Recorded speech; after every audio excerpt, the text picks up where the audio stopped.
It was a Saturday in the early 1900s in a small coal mining town in West Virginia.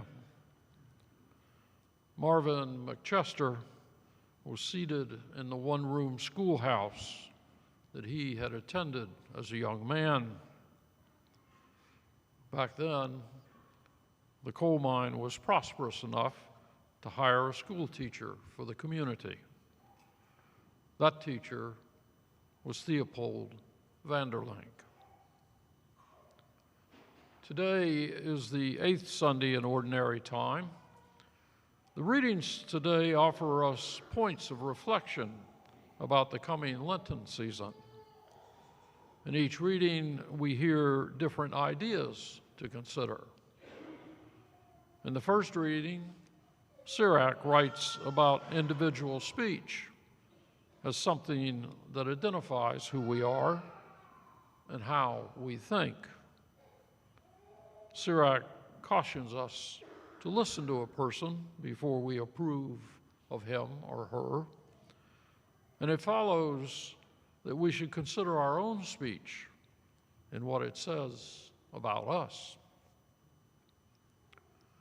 Master Vanderlink, as the teacher was addressed, was retiring this Saturday. He was well loved throughout the mining town and had taught most of its citizens. As Marvin McChester looked around the classroom, he noted the collection of proverbs, sayings, moral thoughts, and practices that Master Vanderlink had placed on the walls over the years. They were a guidebook of the beliefs, attitudes, values, and life practices of many of the citizens in the town. They were all initiated in this schoolhouse and nurtured by the families at home. Marvin McChester remembered that it did not begin that way. In the second reading, Paul writes to the church in Corinth about the beliefs that they hold to be true as followers of Jesus. They, as human creatures, become immortal creatures through their baptism and their association with Christ. They learn that through this connection, death is defeated, no longer to be feared.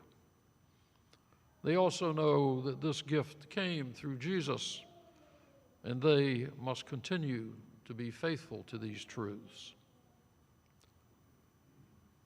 Master Vanderlink had arrived in the coal mining town many years ago, a stern-looking man of about 35.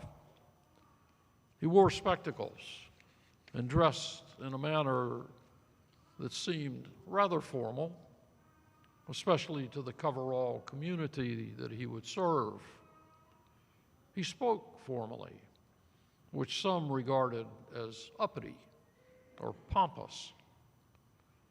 In the classroom, he had the habit of using a 3-foot-long pointer to refer to something on the chalkboard. Then he would point it toward one of the students who best illustrated the example that he was demonstrating. Marvin McChester was 17 then. He attended the school when he could, hoping to finish his 5th year, giving him enough education to maybe become a foreman in the coal mine.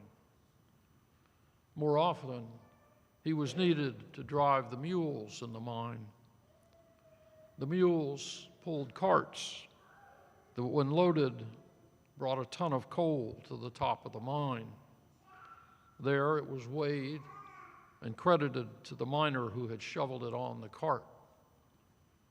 For the mule driver, it was work that was done mostly in the dark, and the mules who lived underground could be stubborn and difficult.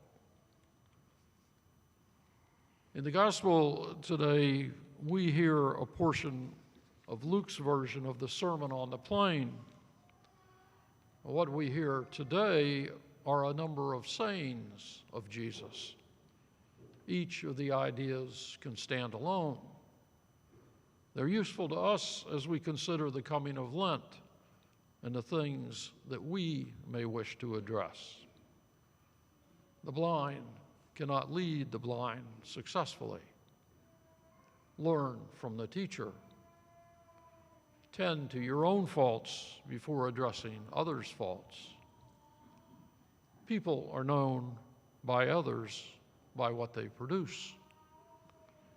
A good person produces good, an evil person produces evil. In the school on that particular day, Master Vanderlink was demonstrating the difference between nouns and verbs. Knowing that Marvin drove mules in the mine, he thrust the pointer at Marvin, challenging him to identify the noun and the verb in the sentence, mules walk. Marvin thought and then replied, and sometimes they bite, kick, or run. Master Vanderlink was unamused.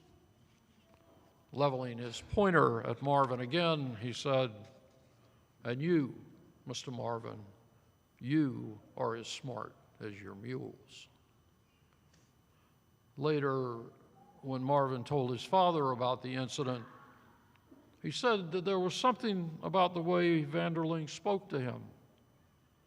He knew his mules were smart, but he thought Master Vanderlink might be making fun of him or his mules.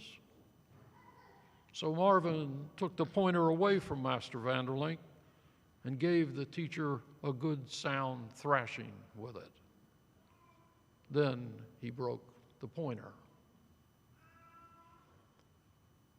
Each year, the scriptures leading up to Lent invite us to take a measure of our spiritual self, to grow closer to Jesus by praying about our baptism and the gift of everlasting life offered by Jesus.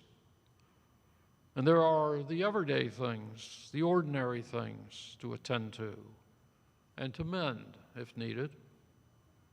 Maybe we don't speak as well as we might. Do we suffer from some spiritual or communal blindness? Do we learn from sound authority like the magisterium? Do we address our own shortcomings rather than pointing out the issues that others may have? Do we attend to our own spiritual health, assuring that we are a source of good fruit? Master Vanderlink canceled school the next week. While he remained in his boarding house, it seems that in addition to healing his bruises and his ego, he experienced a conversion. When school reopened, his tone had changed. Students were engaged and invited to contribute to the discussions. Learning improved. Attendance became more consistent, and the town seemed lifted. The pointer was not seen again. Marvin McChester graduated from the 12th grade and became the mine operator. And Master Vanderlink became a valued part of the mining community. Lent approaches us each year, and each year we begin with Ash Wednesday. It can be a time when we choose to break the pointers that we hold in our lives. It's a good time to improve ourselves, to strengthen our faithfulness, to become more attached to Jesus, the one who loves us, forgives us, and offers us salvation.